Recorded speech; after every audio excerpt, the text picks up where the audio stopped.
শুনিওক সৰ্বজন কৃষ্ণৰ চৰিত্ৰ আতপৰে আন পুণ্য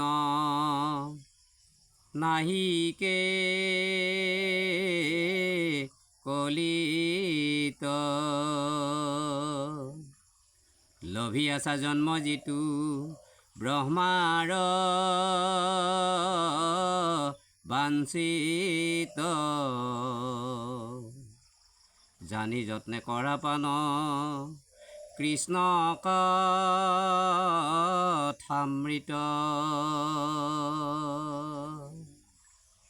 আমাৰ এই কলিৰ যুগত মানুহবিলাক কি বুলি কৈছে শুনিওক সৰ্বজন কৃষ্ণৰ চৰিত আতপৰে আন পুণ্য নাহিকে কলিত এই কলিৰ যুগত এক কৃষ্ণবাদী হৈ কৃষ্ণৰ কীৰ্তন গুণানুকীৰ্তন গাবলৈ কৈছে আৰু লভি আছা জন্ম যিটো ব্ৰহ্মাৰ বাঞ্ছিত জানি যত্নে কৰা পান কৃষ্ণৰ কথামৃত এই যে জীৱ জগত সৃষ্টি কৰি ব্ৰহ্মাদেৱে একেবাৰে শেষত এই মনুষ্য জন্মটো সৃষ্টি কৰিবৰ কাৰণে ব্ৰহ্মাদেৱে ইচ্ছা কৰিলে আৰু ইচ্ছা কৰি এই মানৱ জনমটো এই দেহটো সৃষ্টি কৰিলে ব্ৰহ্মাই বাঞ্ছিত মানে বাঞ্ছনা কৰিছে ইচ্ছা কৰিছে ব্ৰহ্মাই আৰু সেইকাৰণেহে আমি এই নৰতনুটো পালোঁ তাৰপিছত কি বুলি কৈছে আমাক ক্ষণিক শৰীৰ বিলম্বত কাৰ্য নাই চিন্তামণি জন্ম হেৰা হাতত হেৰাই তাৰমানে আমি যেতিয়া মাতৃৰ গৰ্ভত থাকোঁ তেতিয়া আমি পৰম ব্ৰহ্ম কৃষ্ণক চিন্তা কৰিছিলোঁ হে প্ৰভু দয়াময় তুমি এই মায়াৰ জালৰ পৰা মোক ইয়াৰ পৰা উলিয়াই দিয়া ইয়াত মল মূত্ৰ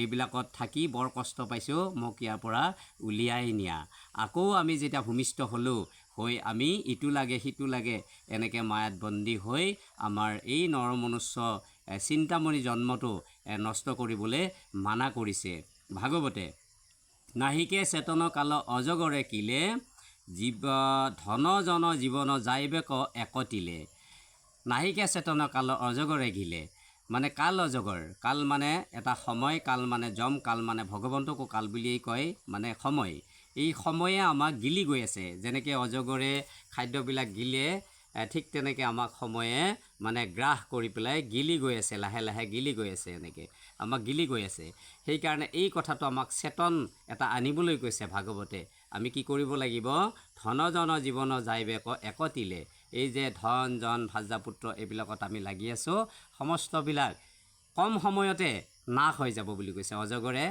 কাল অজগৰে গিলি পেলাব বুলি কৈছে আমি সকলোৱে এইবিলাক কথা মন কৰিব লাগিব কিমান দিন জীয়াই থাকিম আমি 120 বছৰ তাৰে ইডালে সিডালে লাগি প্ৰায় 80 বছৰমান আমাৰ এনেই গুচি যায় গতিকে আমি খুব কম সময় পাওঁ এই সময়খিনিতে ভগৱন্তক চিন্তা কৰাৰ কাৰণে আমি যত্নপৰ হ'ব লাগিব যত দেখা ভাৰ্যাপুত্ৰ হবে কাৰণ চাহি মাত্ৰ থাকে কালে ধৰে যে তীক্ষ্ণ বিষয়ৰ সুখ একতিলে কৰি চুৰ যমৰ কিংকৰে নিৰ্ধৰি অনিবে যমপুৰ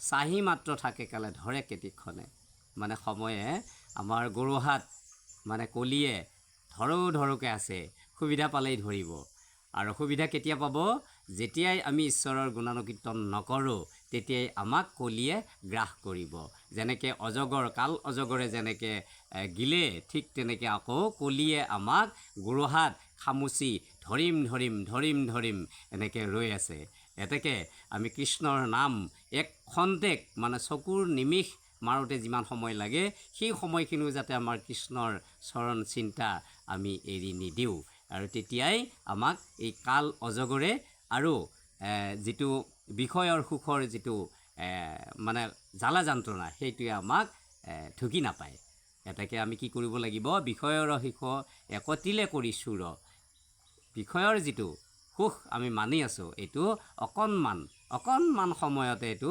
চুৰমাৰ কৰি দিব কোনে এইটো আচলতে ভগৱন্তৰে কৃপা আৰু ভগৱন্তই কৰে যদি তেওঁক ভগৱন্তক আমি আৰাধনা কৰা নাযায় যমৰ কিংকৰে ধৰি নিবে যমপুৰ গতিকে যমৰ হাতত আমি কেতিয়াও যাবলৈ চেষ্টা নকৰোঁ অজামিল নগ'ল নহয় অজামিলে নাৰায়ণৰ নাম লৈ পৰম ব্ৰহ্ম কৃষ্ণৰ সাৰূপ্য পাই তেওঁ বৈকুণ্ঠলৈ গুচি গ'ল, ভগৱন্তই লৈ গ'ল। সেইকাৰণে আমি কি কৰিব লাগিব? কৃষ্ণৰ গুণানুকীৰ্তনত আমি ব্ৰতী হ'ব লাগিব। যমৰ মূৰ্তিক দেখি হৰাইবা চেতনা। কি বুলি কৈছে? যমৰ মূৰ্তিক দেখি হৰাইবে চেতনা, দুৰ্ঘোৰ নৰকে পেলাই ভুঞ্জাইবে যাতনা। হেন জানি কৃষ্ণৰ চৰিত কৰা সাৰ, তেবে খেতৰিবা ঘোৰ দুৰ্ঘোৰ নিকাৰ। দুৰ্ঘোৰ নৰকে পেলাই ভুঞ্জাইবে যাতনা। আমি যদি কৃষ্ণৰ নাম নলওঁ তেনেহ'লে আমাক এই নৰকত পেলাই জ্বালা যন্ত্ৰণা এই জীৱটোক শাস্তি দিব। কোনে? বোলে পৰম ব্ৰহ্ম কৃষ্ণই যমৰ জৰিয়তে। গতিকে যমৰ ওচৰলৈ আমি যাব নালাগে, যমৰ শাস্তি খাবলৈ আমি নালাগে, কৃষ্ণৰ গুণানুকীৰ্তন আমি কৰিব লাগিব বুলি কৈছে। হেন জানি কৃষ্ণৰ চৰিত্ৰ কৰা সাৰ, কৃষ্ণৰ গুণানুকীৰ্তনটো আমি সাৰ কৰি ধৰিব লাগিব। বাকী চব সমস্তবিলাক অসাৰ, বাকীবিলাক অবস্তু। আমি যিবিলাক বস্তু বুলি ভাবি আছোঁ সেইবিলাক আমাৰ অবস্তু হয়। বস্তু একমাত্ৰ কৃষ্ণৰ গুণানুকীৰ্তনহে বস্তু, সেই বুলি কৈছে। তেবেহে তৰিবা ঘোৰ সংসাৰ নিকাৰ, মানে শাস্তি। এই সংসাৰত যিবিলাক আমি পাই আছোঁ শাস্তি, সেইবিলাকৰ পৰা আমি নিস্তাৰ পাবলৈ হ'লে কৃষ্ণৰ গুণানুকীৰ্তন কৰিব লাগিব। বিচাৰি শাস্ত্ৰত পাইবা এহিহে যুগুতি, কৃষ্ণৰ নামেহে সাধে ভুকুতি মুকুতি। ভুকুতি মুকুতি, কৃষ্ণৰ গুণানুকীৰ্তন কৰিলে সমস্তবিলাক সিদ্ধি হয় বুলি কৈছে। আমাৰ যদি আমি এই অকল বিষয়ত ব্যস্ততা হৈ থাকোঁ তেনেহ'লে ব্ৰহ্মাই আমাক বাঞ্ছনা কৰি নৰতনু যেতিয়া আমাক লাভ কৰিবলৈ দিলে এইটো চব ব্যৰ্থ হৈ যাব।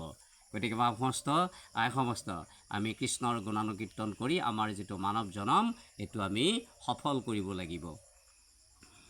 আৰু এইখিনি ক'ত পোৱা যাব? শাস্ত্ৰত বিচাৰি পোৱা যাব বুলি কৈছে। সেইকাৰণে কৈছে বিচাৰি শাস্ত্ৰত পাইবা এহিকে যুগুতি, কৃষ্ণৰ নামেহে সাধে ভুকুতি মুকুতি। এইটো সিদ্ধান্ত দিছে ভাগৱতে দেই।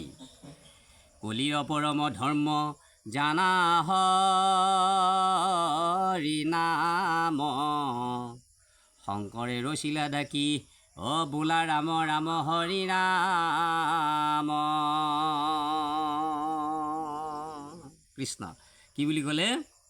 কলিৰ পৰম ধৰ্ম জানা হৰি নাম, শংকৰে ৰচিলা ডাকি বোলা ৰাম ৰাম। এতিয়া এইটো মহাপুৰুষ শ্ৰীমন্ত শংকৰদেৱে ভাগৱতত লিখি দিলে, সিদ্ধান্ত দিলে যে আমি এই মনুষ্য জন্মটো ব্ৰহ্মাৰ জৰিয়তে পালোঁ। ভগৱন্তৰ কৃপা দৃষ্টিত আমি মনুষ্য এই কাইটো পালোঁ। ইয়াত যিটো জীৱ আছে এই জীৱটো আমি যদি ভালে কুশলে ৰাখি ভগৱন্তৰ ওচৰলৈ পঠিয়াই দিব লাগে তেনেহ'লে আমি এক কৃষ্ণবাদী হৈ ভগৱন্তৰ গুণানুকীৰ্তন এই কলিৰ যুগত সাৰ কৰি ল'ব লাগিব। তেতিয়াহে আমি গতি পাম। কৃষ্ণ।